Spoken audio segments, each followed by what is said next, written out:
नमस्कार, मैं आपका मित्र सर्वमित्र। मसला है, चुनाव चल रहा है दोस्तों, और हरियाणा को लेकर बात करते हैं। हरियाणा को लेकर दो तीन बातें हैं जिन पर आज चर्चा करते हैं। एक तो हरियाणा कांग्रेस के प्रभारी दीपक बाबरिया ने चिट्ठी लिखी है कांग्रेसियों के नाम, और उसमें एक चेतावनी दी गई है। और यह चिट्ठी क्यों लिखी गई है उस पर बात करते हैं। दूसरा, अमित शाह के जो प्रोग्राम होने थे 2 दिन, यानी 3 रैलियां होनी थी, वो कैंसिल हो गई, उस पर बात करते हैं। और तीसरा, अभी चुनाव ठंडा ठंडा सा नजर आ रहा है, बड़े नेता अभी तक क्यों नहीं हरियाणा में पहुंचे 2 नेशनल पार्टियों के। चलिए पहले कांग्रेस की बात कर लेते हैं। दीपक बाबरिया हरियाणा कांग्रेस के प्रभारी हैं। उनकी एक चिट्ठी सामने आई है जो उन्होंने हरियाणा कांग्रेस के नेताओं के नाम वो चिट्ठी लिखी है। और उस चिट्ठी में जो हाईलाइट बात की गई है, जो 3-4 लाइनें हाईलाइट की गई हैं, उस पर बात करते हैं। ध्यान से सुनिएगा क्या कुछ लिखा गया है। उन्होंने लिखा कि आप सभी नेतागण, वर्तमान विधायक और सभी विधानसभा टिकट प्रत्याशी को सतर्क करना चाहता हूं कि लोकसभा चुनाव परिणामों में जिनके भी क्षेत्र या हलके में कांग्रेस के पक्ष में मतदान कमजोर या जिन लोगों की भूमिका नकारात्मक होगी, वो सभी का विधानसभा चुनावों में टिकट का दावा कमजोर हो जाएगा। तो सुना आपने चिट्ठी में जो चीज हाईलाइट की गई है, क्योंकि आपको भी पता है और कई जगह से ये सूचना आ रही थी कि जो लोकल लीडर हैं, जो लोकल नेता हैं, और कल को विधानसभा का जब चुनाव होगा तो वो टिकट के चाहवान होंगे विधानसभा का चुनाव लड़ने के लिए। लेकिन कहीं ना कहीं खेमेबंदी की वजह से वो उम्मीदवारों के साथ नजर नहीं आ रहे या उनके लिए कोशिश नहीं कर रहे थे, जिसको लेकर दीपक बाबरिया ने ये लंबी चौड़ी चिट्ठी लिखी है और एक तरीके से सतर्क किया गया है। उनको चेतावनी दी गई है कि अगर आपके हलके में नकारात्मक भूमिका आपकी रही, या आपने जोर नहीं लगाया, या ठीक से परिणाम नहीं आए, तो कल को आपका जो दावा है टिकट का, वो कमजोर हो जाएगा। तो देखना होगा इसके बाद इस चिट्ठी का कितना असर होता है। यानी जो कांग्रेसी हैं, नेता हैं, जो टिकट के चाहवान हैं, मतलब उन पर इस चिट्ठी का कितना असर होता है, और क्या जो तमाम कांग्रेसी हैं वो एक साथ नजर आएंगे, एक मंच पर नजर आएंगे, और क्या वो सभी उम्मीदवारों के लिए कोशिश करते नजर आएंगे। ये खैर आने वाले दिनों में पता चलेगा, क्योंकि आपको भी पता है कि जब से चुनाव का ऐलान हुआ है, कांग्रेस की टिकटों का ऐलान हुआ है, तो तकरीबन कई जगह जो उम्मीदवार हैं वो लगे हुए हैं। उनको जो बड़े नेता हैं, तमाम जो बड़े नेता हैं, जो हरियाणा के 3-4 बड़े नेता हैं, वो सभी का समर्थन अभी तक नहीं मिल रहा है। यानी कि कोई एक नेता पहुंच जाता है और दूसरी जगह कोई दूसरा नेता पहुंच जाता है, मतलब ये नजर आ रहा है।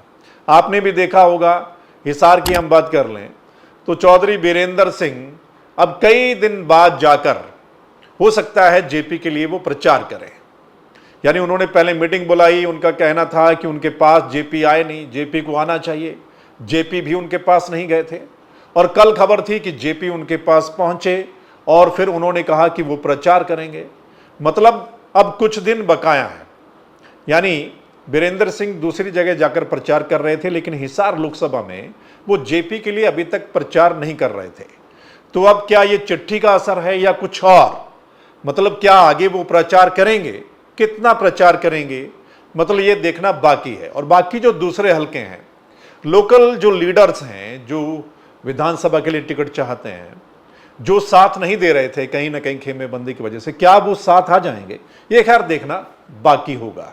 चलिए अब दूसरे मसले की तरफ आते हैं। यानी अमित शाह के 2 दिन के जो प्रोग्राम थे 16 और 17 के, वो कैंसिल हो गए हैं। और खबर थी कि वो 16-17 को गुड़गांव में, करनाल में और रोहतक में वो रैली करेंगे, लेकिन वो प्रोग्राम कैंसिल हो गए। हालांकि खबर है कि उनके ये जो प्रोग्राम है वो आगे समय तय किया जाएगा, रीशेड्यूल किया जाएगा। कब किया जाएगा ये तो खैर जब पता चलेगा तब। लेकिन आप देखिए कि अभी सिर्फ थोड़े दिन ही बचे हैं चुनाव प्रचार को। हरियाणा में 23 तक चुनाव प्रचार चलना है। तो अभी तक ना तो बीजेपी के बड़े नेता नजर आए हैं और ना ही कांग्रेस के बड़े नेता हरियाणा में नजर आए हैं। हालांकि हो सकता है कि आखिरी के 2 दिनों में ही जो है ये बड़े नेताओं की ओर से प्रचार किया जाए, जोर लगाया जाए, चाहे वो रैली है, चाहे वो रोड शो है।